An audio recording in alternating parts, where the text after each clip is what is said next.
This is Brett Waltemath of Star Watch Media here at the Los Angeles premiere of the romantic comedy, Margarine Wars.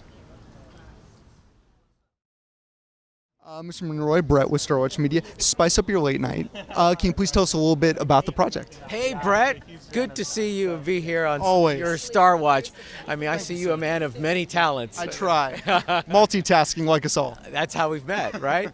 I saw this guy taking interviews, shooting pictures, and interviewing stars and me. We do what we have to do, you know. All right. Well, spice up your late night with Jamie Monroy. Everything's rolling the internet. I was kind of leery about the idea of doing something right off the internet, but we got a lot more flexibility, and because I do a very spontaneous kind of show, you know. Sometimes we're interviewing guests, and sometimes I'm out doing a bit with a guest and pulling somebody out of the audience. So it's very off the cuff, and you know, we take a lot more risks than normally in a more formal show. You can't mess around. Almost scripted types of shows. Thank you very much. Yeah. And I'm all for scripted, you know what I mean? But the way I kind of work, I would start out with you, and we may end up doing a song. Right. You know what I mean? Even if you can't sing, you know? There you go. And that could be more entertaining than you belting one out. And we know you got it going on, you know, okay. Anyways, but I'm here because of Dee Wallace. What a great actress, and another film. I mean, anybody, if you're a Dee Wallace fan, you go back. I remember seeing her in the movie 10. With Dudley Moore and Bo Derek. She was the barfly with Brian Dennehy, I want to say, at the bar, in that Acapulco bar. And it's had some very sexy scenes in there.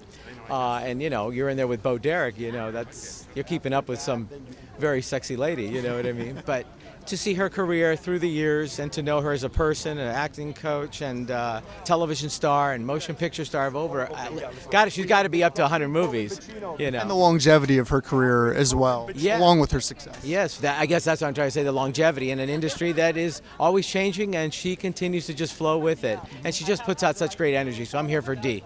And now how we've seen later on in her career how she's transitioned more and more into the horror film genre, which has been kind of fun to see.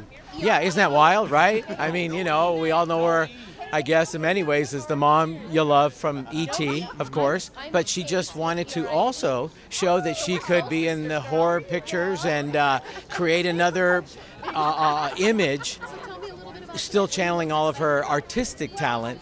Because that's what actors do. She could be at the bar, she could be the mom, or she could, bite off your head, and spit out all your own blood, you know. For you, sir, when did you first aspire to become a comedian? And for young aspiring comedians, what's the greatest piece of advice that you could give to them? Wow, Brett, I mean, you're coming up with some real nuggets here, but sure, I think you ask any comic or anybody who wants to be a comic, usually if you see a playground, you think like it's the kid who's clowning around.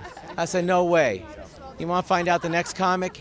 He's the one who's in a corner that doesn't have any friends, that doesn't quite know, it doesn't fit in with sports, and maybe didn't get the question right when they put him on the spot and asked him. There's your next comic. Because as comics, we find that moment of embarrassment, humiliation, inability to connect or fit in, and that's when we try to find our humor in our oddity, you know.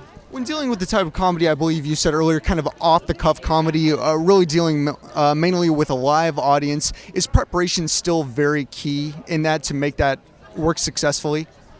Absolutely. I mean, listen, I have a beginning and a middle and an end where I know I'm going to come out and we're interviewing Brett. Okay, great. Then what happens after that? And then I kind of let the moment flow, kind of like our interview here. I mean, you've thrown out some questions we didn't talk about, you know what I mean? And we've met before and we have not talked about these things today. So it's kind of that flow, and I think that's what makes an interview more engaging, because you could tell it's not just A to B to Z.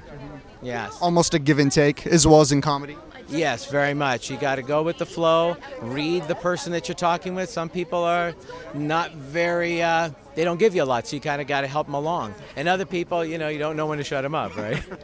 Right. Yeah. Why are you looking at me that way? Hey. I hear you. And as far as any young comic, what advice you give them is you got to get up on stage anywhere. You don't have to be up at the main places. In Los Angeles, we have the Comedy Store, the Improv, the Laugh Factory. Just get up wherever you are. It might be around the Thanksgiving table, and then it graduates to a coffee house or in college or in school, and get into a play and start to exercise all of the things that you do when you end up at a red carpet event. They go through the same steps, just rehearsing. Thank you so much for the time, sir. Enjoy the screening.